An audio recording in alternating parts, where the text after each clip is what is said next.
falala marar adadi, goman farko na Zulhijja a ibada kare mu yau wasa. Akwai falala marar adadi, goman farko na Zulhijja a ibada kare mu yau wasa. Bismillah jalla zan fara da kiransa gwani makagena, sarkin da cikin buwayarsa a gare mu yayo dare rana. Ayoyi ne gare mu hakan falaloli kar a tattona, to mu je mu bide su can a ciki. أعوذ بالله السميع العليم من الشيطان الرجيم من همزه ونفخه ونفثه. بسم الله الرحمن الرحيم. إن الحمد لله تعالى نحمده ونستعين به ونستغفره ونعوذ بالله تعالى من شرور أنفسنا وسيئات أعمالنا. من يهده الله تعالى فلا مضل له ومن يضلل فلا هادي له. أشهد أن لا إله إلا الله وحده لا شريك له وأشهد أن محمدا عبده ورسوله. أما بعد ‘yan uwa masu kallo da sauraron mu a duk inda kuke a wannan duniya ta rabbul alamin, muna muku sallama irin ta addinin musulunci, muna cewa assalamu alaikum wa rahmatullahi wa barakatuh.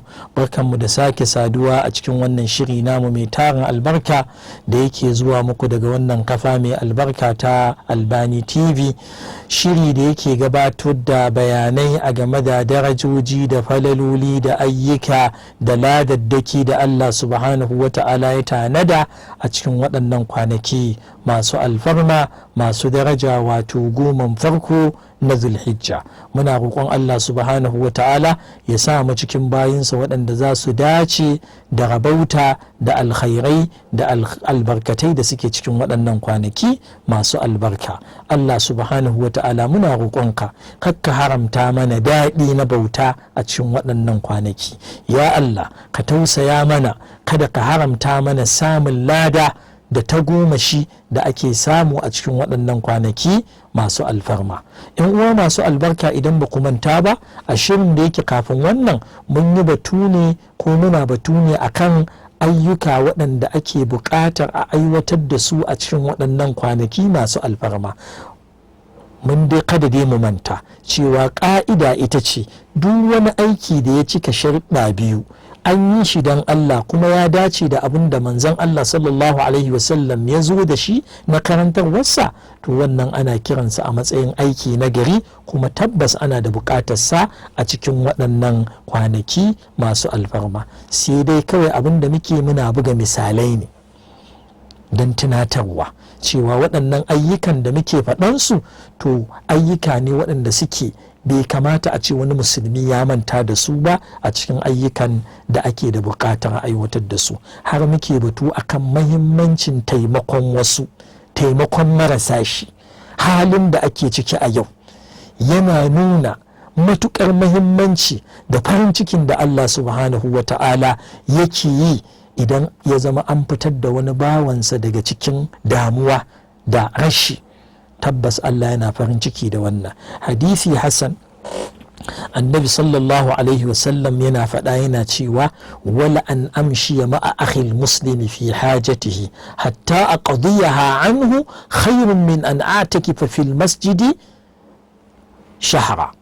Manzon Allah sallallahu alaihi ya ce wallahi gara in kama hannun dan uwana musulmi in biya masa bukatarsa, in kwaranyan masa da wata damuwa, in yaye mishi bakin cikin da yake ciki, in warkar da shi daga rashi, to shi ya fi mun fiye da a ce na zauna a masallaci na yi itikafin wata ɗaya.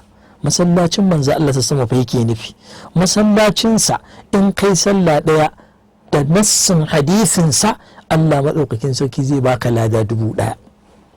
Babu masallacin da mutum zai yi sallah ya samu lada sallar farilla kamar masallacin manzon Allah sallallahu alaihi wasallam na Madina, sai dai masallacin Ka'aba. Masallacin Ka'aba kuwa shi ko wannan lada 100 ne, amma masallacin manzon sama lada 10,000.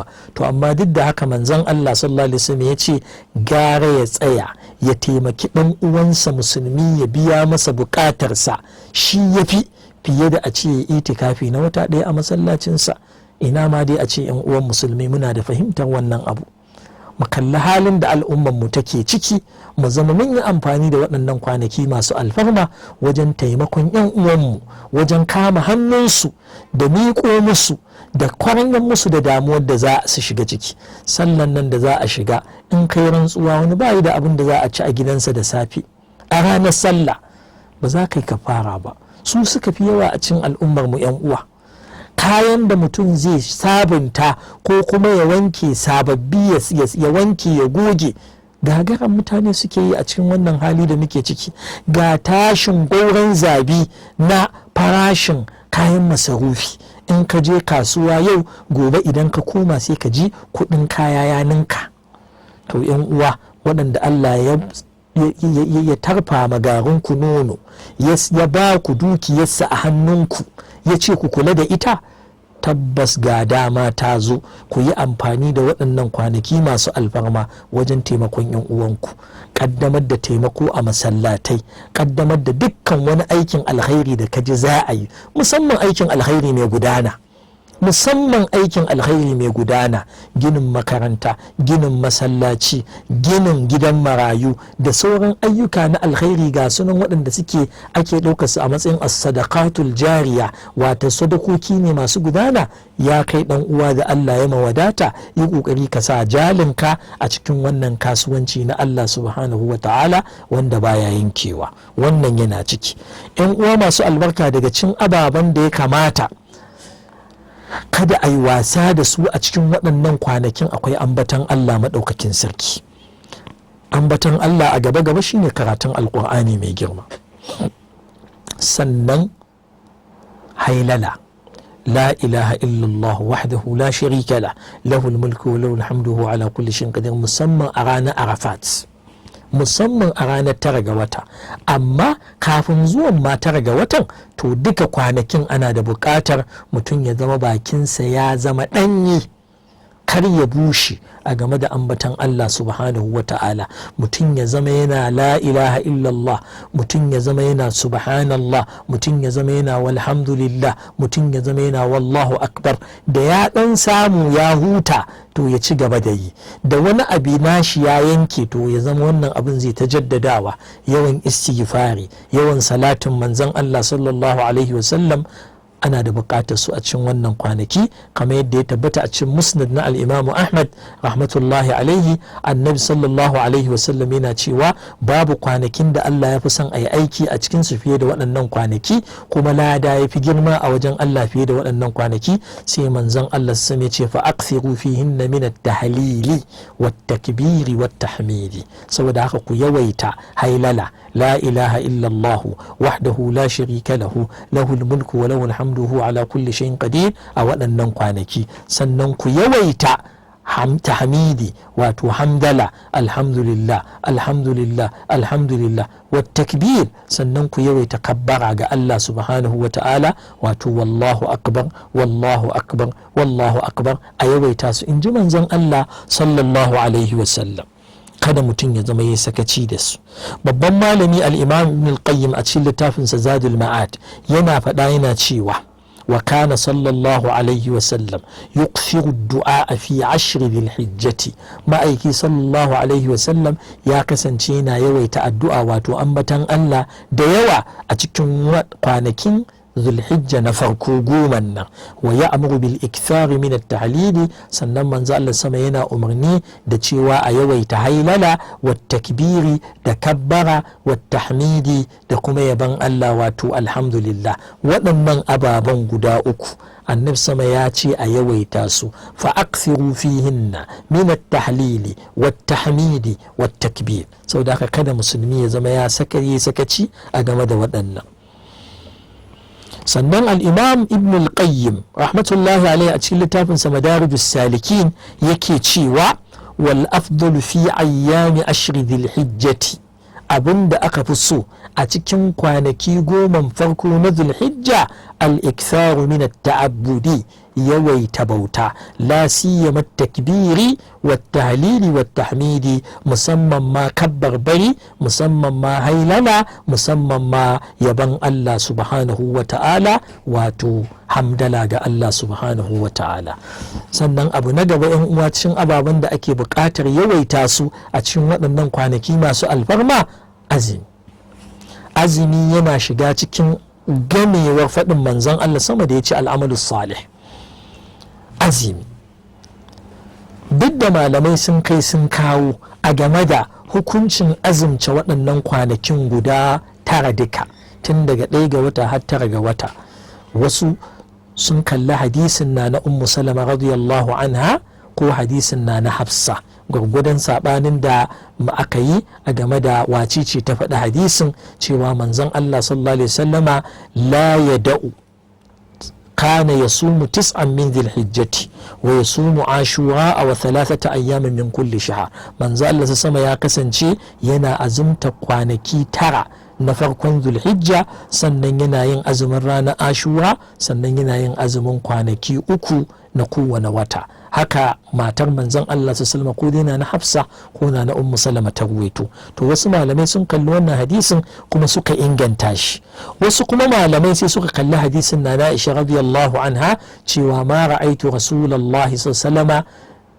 lam ara rasulullahi sallallahu yasumu hadhihi al-ayyama qat, tace bata taba ganin manzon sama yana azumtar waɗannan kwanaki guda 10 na farkon Dhul-Hijja ba ko so ɗaya. To malamai sun tattauna akan haka. Ittijahin al-Imam an-Nawawi, al-Imam an-Nawawi yace qala al-ulama'u, malamai sun ce hadha al-hadithu, wannan hadisin mimma yuhimu karahata sawmi al-ashri, kamar yana nuna cewa ba a son a azumci waɗannan kwanakin guda 10.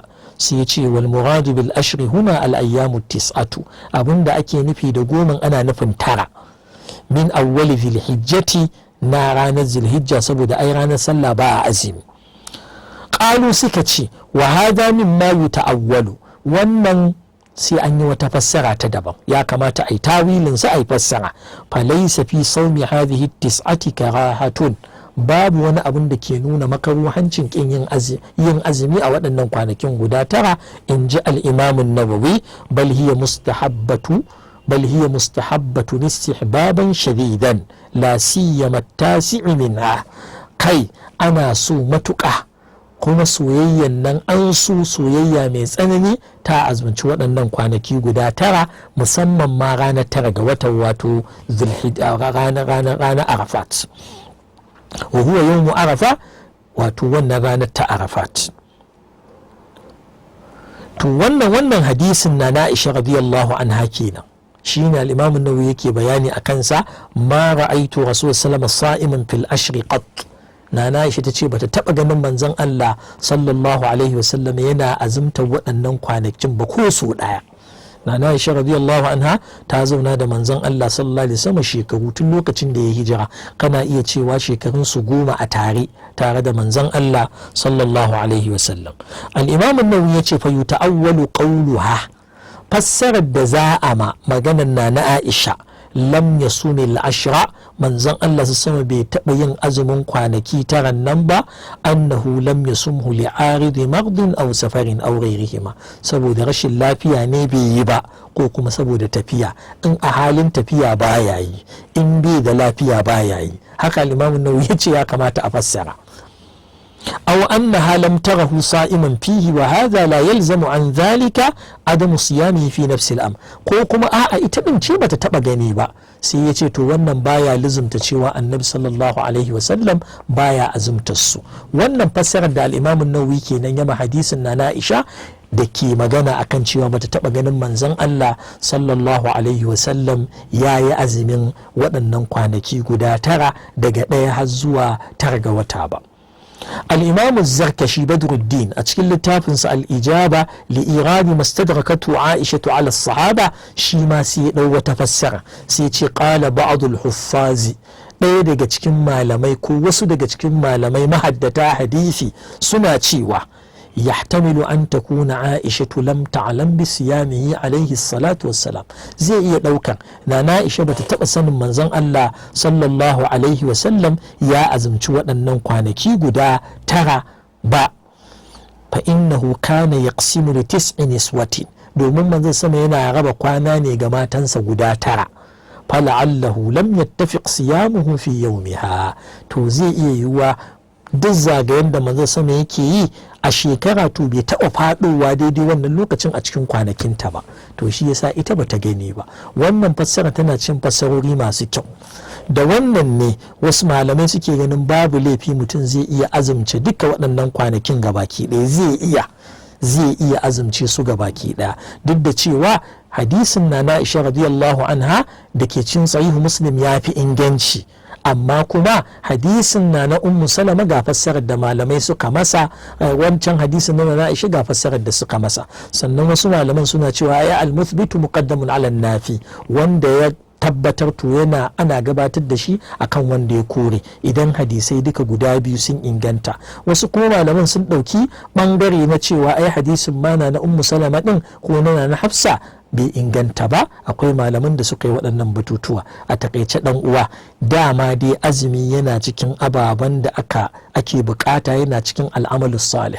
To idan mutum ya ga zai azumci duka to shi kenan. Sannan an samu wasu daga cikin magabata sun azumci waɗannan kwanakin duka. Daga cikinsu akwai Abdullahi ibn Umar, daga cikinsu a tabi'ai akwai Muhammad ibn Sirin, kamar yadda al-Imam ibn Abi Shayba ya ruwaito a cikin al-Musannaf nasa daga almajirinsa Abdullahi ibn Aun. Abdullahi ibn Aun rahmatullahi alaihi ya ce kana Muhammadun yasumul ashra ay ashra dhil hijjati kullahu. Al'imamu Muhammad bin Sirin, babban tabi'i, malamin masanin mafarkin nan, kuma ɗaya daga cikin manya-manyan masana na fikihu a cikin tabi'ai, ya kasance yana azumtar waɗannan kwanakin duka.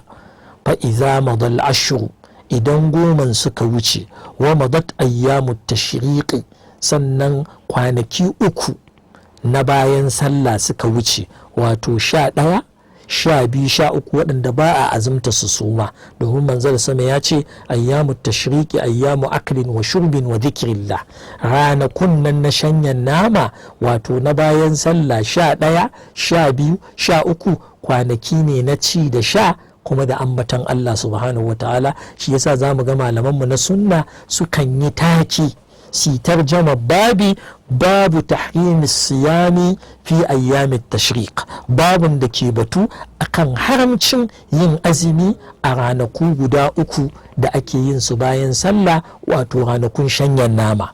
To idan waɗannan kwanakin guda 3 suka wuce, to ya yake yi? Aftara 9 ayyamin mithla ma sama, sai ya huta na kwana 9 kamar yadda ya azumin. Haka al'imamu Muhammad bin Sirin rahmatullahi alaihi yake yi. Wannan yana nuna kenan dai yana azumtar waɗannan kwanaki guda 9 na farko. Saboda ka idan bawan Allah ka azumce waɗannan kwanakin guda 9 ba kai laifi ba, musamman aiki da ma min ayyamin العمل الصالح فيها خير وأحب وأعظم وأفضل عند الله من هذه الأيام، يعني الأيام العشرة الأولى من ذي الحجة. إن كي أيكي دوانا حديثا كأزم شوانا ننقوانكين توبا كيلي فيبا. هكذا مجاهد بن جبر شما الرويتو كمن يدى الليث بن سعد ya ruwaito. al-Imam Ibn Abi Shayba ya fitar masa, yake cewa a cikin al-Musannaf kana mujahidun yasumu al-ashra, al-Imam Mujahid ya kasance yana azumta waɗannan kwanaki na farkon Dhul-Hijja wato guda 10, ya kasance yana azumta kwanaki 9 din. wa kana ata'un yatakallafuha, shi al-Imam Ata ibn Abi Rabah, babban tabi'i alimu Makka, babban malamin Makkan nan, shi ya kasance ma yakan matsa duk yadda zai yi ga ya azumin waɗannan kwanakin guda 9 to yakan yi. Saboda ka ya kai dan uwa, idan ka azumci waɗannan kwanaki ba kai laifi ba, in ka ɗibi wasu kwanaki kai shi kenan, duka ana da bukata. Hakanan an ruwaito al-Imam al-Hasan al-Basri na yi, hakanan al-Imam Qatada ibn Di'amat as-Sadusi shi ma ya kasance yana azumtar waɗannan kwanaki da yawa. Shine al-Imam Ibn Rajab sai ya ce huwa qawlu aktharil ulama'i aw kathirin minhum. Wannan halascin yin azumi duka na waɗannan kwanakin guda tara, in ji al-Imam Ibn Rajab al-Hanbali ya ce an ruwaito wannan ita ce maganar mafi yawancin malamai, ko kuma malamai da yawa sun tafi akan waɗannan. Saboda ka ya kai ɗan uwa, ayyukan alkhairi suna da yawa a cikin waɗannan kwanaki. Kakka zama kayi makanka ka sassaɓa baka aiwatar da ayyuka waɗanda za ka samu albarka, za ka samu daraja, za ka samu matsayi, Allah ya ninninka maka lada, ya ɗaukaka matsayinka a cikin waɗannan kwanaki ba. Mutum ya ɗibi rabansa tun daga tauhidi da muka ambata, mutum ya tsara tauhidi zuwa tsara sauran farillai, su sallah, su azumin da ake bin mutum farilla, zakka wadda ake bin mutum bai yi ta ba, sannan biyayya ga iyaye, sannan kyautata ma dangi da sada zumunta, sannan kyautata ma iyali, sannan a gangaro zuwa ga ayyuka na nafilfili tun daga sallar dare, as-sunanur ratiba, sallar walaha da makamantan waɗannan, sannan yawan ambatan Allah subhanahu wa ta'ala da yawaita karatun alƙur'ani, sannan da yin azumi na nafila, da yin sadakoki waɗanda suke na nafila, da yawan kyaututtuka, da kula da bayin Allah, da ɗaukan nauyinsu, da aiwatar da abubuwa na sadakoki waɗanda suke masu gudana, dukkaninsu ana da buƙatar su a cikin waɗannan kwanaki masu alfarma. Mutum ya iyakar bakin ƙoƙarinsa ya ga ya aiwatar da su ba tare da ya yi sakaci ba, bai ɗibi rabansa ba a cikin waɗannan kwanaki. Muna fatan Allah subhanahu wa ta'ala ya sa mu muna cikin waɗanda za su rabauta da waɗannan kwanaki masu alfarma. 'Yan uwa masu albarka, bayan haka mun ji a dunkule ayyukan da ya kamata mutum ya kiyaye su, ya fi ba su muhimmanci a cikin waɗannan kwanaki masu alfarma. To fa mu sani akwai rana ta tara, ita ce rigiji gabji, ita ce rana Arafat. Wannan rana wata rana ce ta musamman da ya kamata a ce bawa ya kula da ita matuƙa. Ita ce muke so mu fara batu a kanta insha Allahu ta'ala. Rana Arafat, rana Arafat wata rana ce da take cikin waɗannan kwanaki guda 10 masu alfarma, a cikin kuma watan Zulhijja, wata mai alfarma, ɗaya daga cikin watanni guda 4, kuma jagoran watanni masu alfarma guda 4, wato watan Rajab da watan Al-Muharram da kuma watan Zulqa'da da watan Zulhijja. To watan Zulhijja a maganar da yawa daga cikin malamai shine jagoransu, sauran suna biye masa ne, domin a cikinsa ake babbar ibada, wato ibadan nan ta aikin hajji, wadda Allah subhanahu wa ta'ala ya farlanta ta ga wanda ya sami iko. To ita ce ranar Arafat, kuma ittifaƙin malamai ranar 9 ga wata ce. Ita ce ranar 9 ga wata, rana ake tsayuwa Arafat. Bayan Allah da Allah ya azurta su da yin hajji, to za su tsaye a wurin da manzon Allah sallallahu alaihi wasallam ya shata cewa nan ne ake kiransa da al-maqam, maqamu Arafat, wurin da ake tsayuwa domin a yi tsayuwa Arafat din. Sannan alhazai ana buƙatar su zama sun samu tsayuwan nan tun daga lokacin da rana ta yi zawali har zuwa lokacin da rana za ta faɗi. Duk wannan lokacin miƙati ne zamani na Arafat, kamar yadda shi kuma wajen da manzon sama ya shata, to shine miƙatun makani na filin Arafat. A nan ake yin Arafat, a nan ake bauta ma Allah subhanahu wa ta'ala, a nan ake bukatar. Manzon Allah sallallahu alaihi wasallam ya zo wajen Arafat, ya yi sallar azahar da la'asar, ya haɗa su, kuma ya kasuru a lokacin sallar azahar, wato aljam'u taqdimiyyu kenan. Sannan bayan haka ma'aiki sallallahu alaihi wasallam ya yi huɗuba, wadda ita ce hudubar da ake ce mata khutbatul wada'i.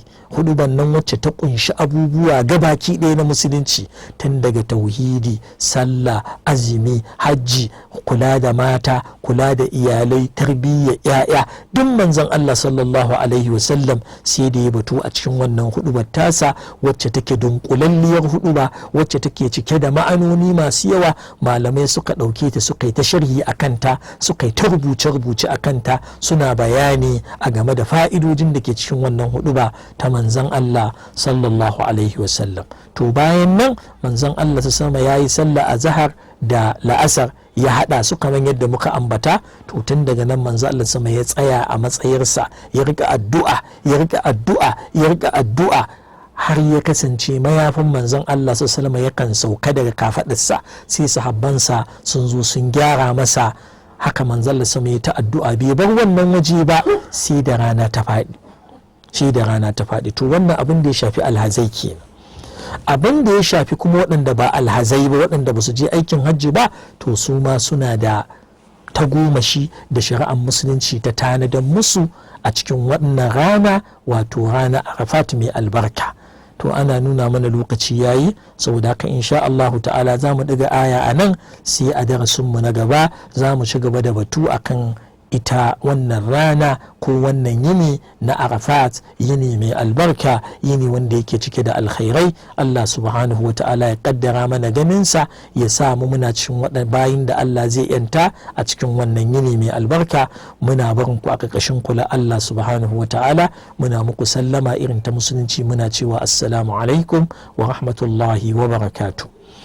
TV ta yi saƙo ni ko na taho na nunnuna farkon ga wata na Zulhijja da akwai falala a gomansa, da akwai falala marar adadi goman farko na Zulhijja a ibada kare mu yi wasa. Kuma je mu suratul fajri aya ta 2 mu duba ta, rantsuwa Allahu yayi da su goman farkon Zulhijja ta, kenan falalar su ta yi daban matuƙa, duba da hujja ta san babu yaso a alkhairi.